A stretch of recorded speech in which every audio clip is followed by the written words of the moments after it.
learned obedience from the things he suffered. One of the Watchtower articles made a comment about this, about how Jesus learned something as a perfect Son of God. And it made mention that all the millions of years that Jesus had been with his Father in heaven, all of those years, we don't know how many millions it were, but all of that period of time that he was in heaven, everything was perfect. When he came to earth as a man, it's the first time in his history that he'd had the opportunity to learn, to know how to serve God under adverse circumstances. You see, he could apply all of his knowledge, all of his experience, all of his wisdom about his Father to his relationship with his Father under adverse conditions. He learned how to be obedient under difficult circumstances. Now, do you realize what that says about us? If Jesus can learn how to be obedient under difficult circumstances, look what you and I can learn. We've had years of experience, and we'll probably get a few more. But interestingly, if you go back to Romans chapter 5 again, this time chapter 5, verse 19, and notice how we benefited from what Jesus learned. Romans chapter 5, verse 19. Again, speaking about that, notice what Paul said there in verse 19. He said, "For just as through the disobedience of the one man, that was Adam, many were constituted sinners, likewise also through the obedience of the one person, that's Jesus, many will be constituted righteous." So you and I have the opportunity for righteous standing before God as imperfect people because of what Jesus learned. Now let's recap. Let's recap about endurance. You realize what we've said so far? So far we've said endurance gives hope, it teaches obedience, and it makes it possible for us to be viewed righteous by Jehovah God. Now, isn't it true, friends, when you think about enduring difficult circumstances with those benefits, it makes it a little bit more palatable, doesn't it? A little bit more acceptable, I guess we could say. That means that just as the quality of faith is required of us by Jehovah, if we're going to be pleasing to Him, we must likewise have this quality of endurance. It too is required. What can we do then that we can learn that quality? What can we do to make sure that we can endure? What will help us build it in ourselves, in our families, and even help our brothers and sisters to develop this quality? Go to Hebrews chapter 6 this time. Now we're going to tie together another quality. Remember earlier we tied together endurance and hope. Now we're going to add to that. Notice there's a quality in Hebrews chapter 6 that's added to hope. It's chapter 6, verse 11. Verse 11, notice again Paul's writing these words. He said, "But we desire each one of you to show the same industriousness so as to have the full assurance of the hope down to the end." Earlier, endurance and hope. Now, industriousness is added to hope. Industrious makes our hope strong. So what is that? What is industriousness? Well, in a layman's expression, just a very simple presentation or discussion of that means an industrious person means that you're a hard worker and you do not tire out. Get tired? Absolutely. Tire out? No. Tiring out means you quit. So Paul said, be a hard worker and don't quit. That's scriptural, as we saw there. So people who enjoy what they do not tire out. And people who enjoy what they do endure and have a strong hope. Now how does industriousness, how does that tie together with not burning out? Well, let me ask you this. Have you ever heard of a burnout anything? You know, burnout executive, burnout elder, burnout pioneer, burnout whatever. Yeah, we've heard of that. Have you ever heard of a happy burnout executive? Or a happy burned out pioneer? Or a happy burned out elder? Happy burned out anything? You see, the point we're trying to make is that when an individual burns out, happiness goes and burnout comes. As long as people enjoy what they're doing, they don't burn out. If we're industrious, we're staying happy. We don't burn out. Now let's illustrate that if we could. Let's pretend that we're out in service someday It's one of those days, beautiful day, maybe the sun's shining, not too warm, it's just right temperature. You're out in field service, you're working with people that you really enjoy. Things are just popping and snapping this particular day. All the neighbors at home, and since it's a nice day, they're happy, and you're placing literature and setting up return visits, started a couple new Bible studies this morning. I mean, things are really, really, really going the way they should. Isn't it true you look at your watch and you've been out there 3 hours already and thought you just got started? I mean, you can't believe the whole morning has gone by. You've almost missed half your lunch break already. Now, on the other side of that illustration is this. You've been out in service all morning. You're already a little bit tired. And one of the sisters, is the best cook in the congregation, decides to have you over for lunch this particular day. She fixes you a nice, light lunch. Cheese lasagna, a little bit of garlic bread, with butter on it, what have you. Nice big salad with wet and dry blue cheese crumbled and all that stuff, Nice big piece of pie with some ice cream on it, decaf coffee, And you have all of that, and it's so delicious. And you come back to the Kingdom Hall, and now this particular day it's a little cool outside, but the sun's shining. So you get back to the Kingdom Hall, and you haven't really had time to digest all this. Your eyes are almost at half-mast already. I mean, you're getting the digestive system's running real good. And this afternoon, the brothers put you in a car group, probably Brother Baldwin, put you in a car group with a bunch of friends who are going to make return visits, and you're in the back seat. And someone says, "Oh, I have a return visit over here," and you take off. And as you're driving over there and what have you, your eyes are just about half-mast. You're barely there. It's cool outside, and the windows are rolled up, so it's getting toasty in the car. And just this publisher you're with, they're really unique. I don't know what quality they have, but when they get to that house, they can just look at the house and tell they're not home. And they say, "They're not at home." So someone says, "I got one over here." Here you go across town, and now you look like the little bobblehead doll, And so you get over there, and this publisher really, really, really is unique.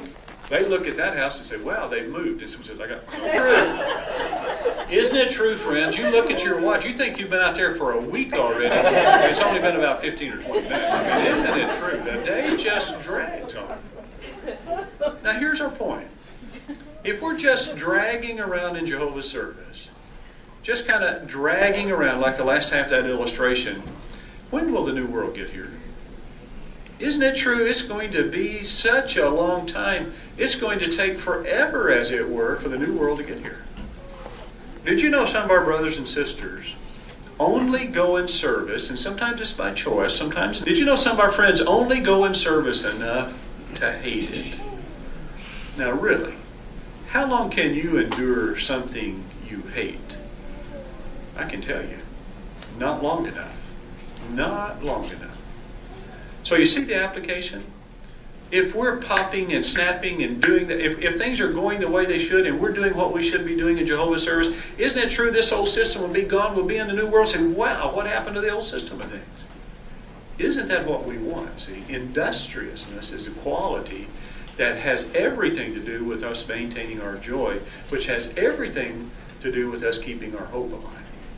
We must continually be industrious as we endure this system of things. Is there anything else that will help us? Go over to chapter 10 of Hebrews.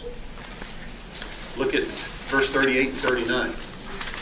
Now, you friends went to the convention last week, this past weekend, but the week before. You may remember this verse was brought out in one of the talks. In verse 38, we see a quote, and then we see Paul talking in verse 39. Verse 38 of chapter 10. It says, "But my righteous ones will live by reason of faith. And if he shrinks back, my soul has no pleasure in him."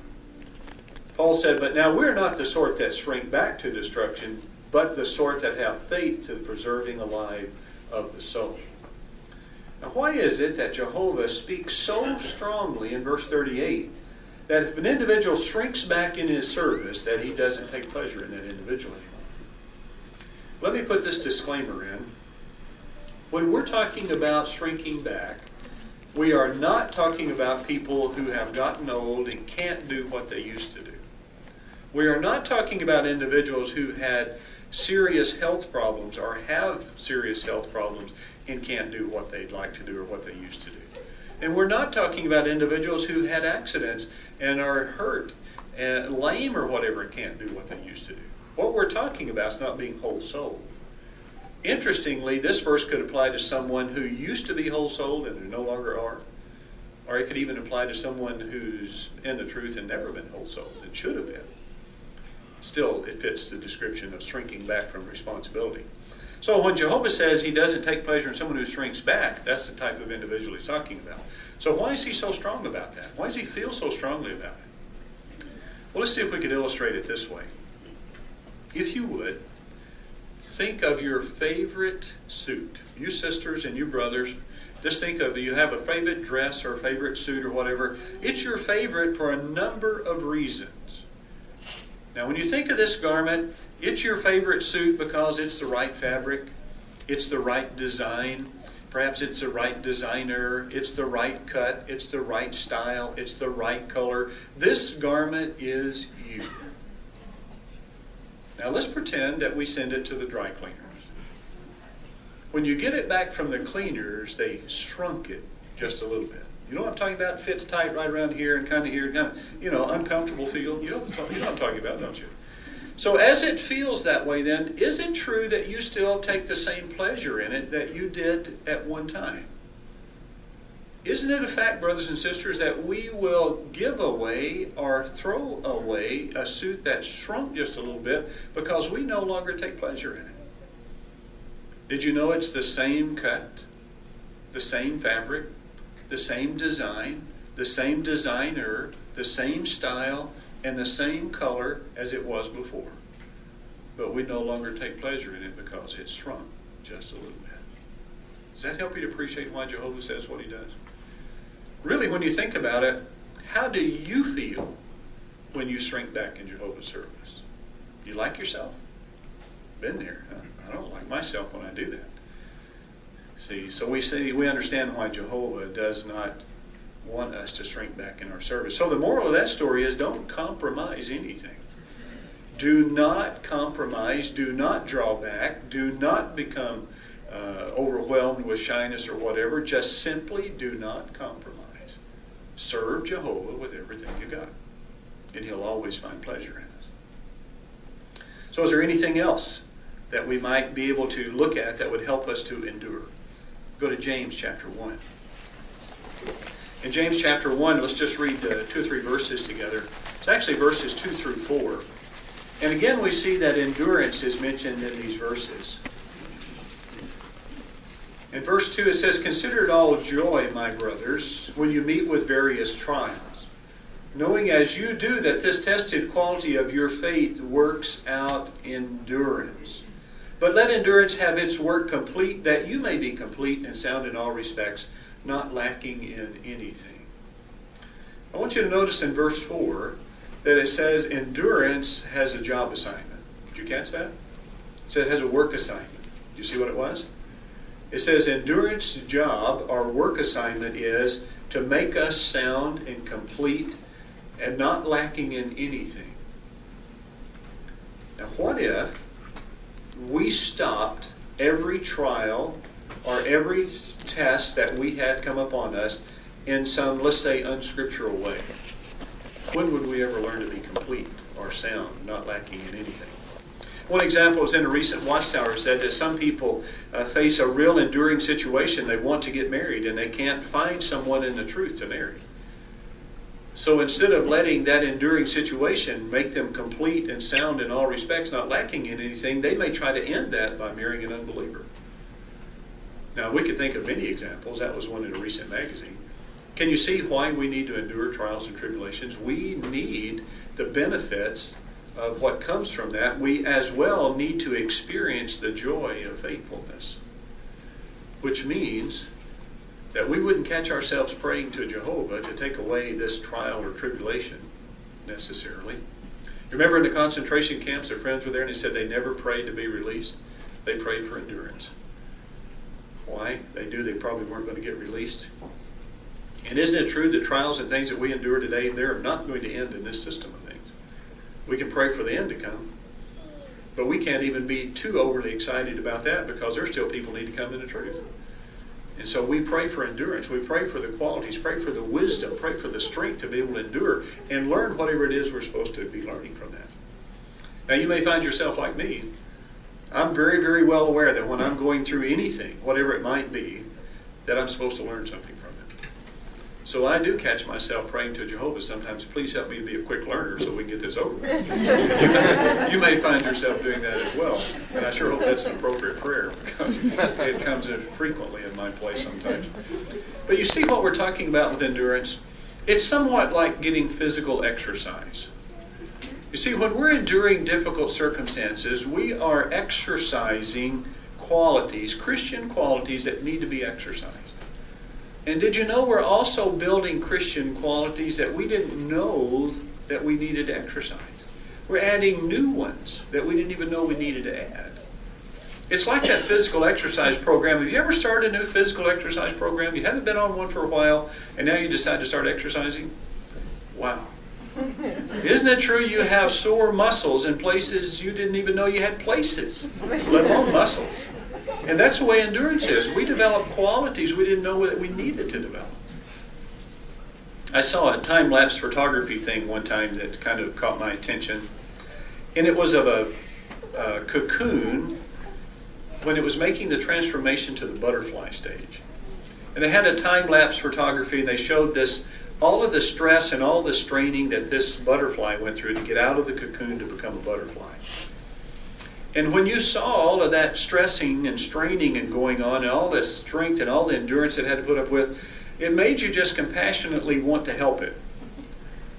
And did you know that there's a danger in trying to help a butterfly get out of a cocoon? Because if you took a surgical instrument or a razor blade or something and gently opened up the cocoon, you might prevent that butterfly from being able to fly. And you know why? Because in all the stressing and straining that it's doing, it's actually forcing liquids out to the ends, the tips of its wings in doing that. And then when that dries, that's the strength that it has to fly. If it didn't stress and strain, the fluids wouldn't reach the tips of the wings and it never would be able to fly. Interesting article in the Insight volume as well as in the 93 Awake about that. You see the point? If we unscripturally prevented ourselves from learning, from gaining some of the strength that we need from these difficult circumstances, we just might not be able to fly into God's new world. We need to benefit from the things we do. We're going to go through it, so why not benefit from it, right? Now, all evening we've been talking about that we need to endure so that we can get the reward. We need to be able to see past the problems to the new world. Look at Hebrews 10, verse 36. We ask, what is the grand reward of those who endure? Notice how Paul put it. Chapter 10 of Hebrews, verse 36. He said, for you have need of endurance, in order that after you've done the will of God, you catch that? After you've done the will of God, you may receive the fulfillment of the promise.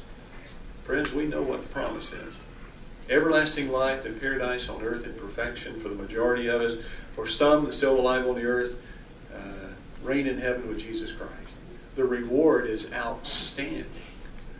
Are we willing to endure this system of things? Can we see beyond that to the prize? Remember the two frogs. One paddled for a while and he gave up.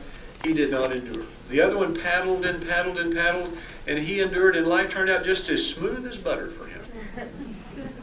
If we endure this whole system of things, our fine fighting of the faith will lead to a smooth, perfect life in God's new world. I guess the moral of that story is, keep making butter.